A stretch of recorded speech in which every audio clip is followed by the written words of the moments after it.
अब्बा बोले, तुम्हारे पेपर हो गए क्या?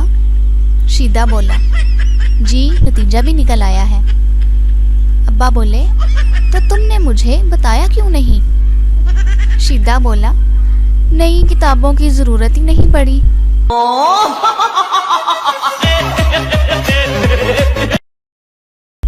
कराची एक मस्जिद में एक शख्स दुआ कर रहा था, या रब मेरे कारोबार में बरकत दे। दूसरे शख्स ने पीछे से आवाज लगाई, कोई भी आमीन न बोलना, सब के सब टपक जाओगे। ये शख्स कफन बेचता है।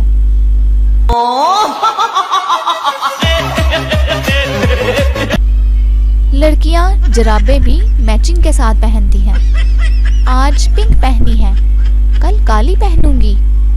और लड़के जराबे सूंघ कर फैसला करते हैं कि अभी 2 दिन और चल जाएंगी।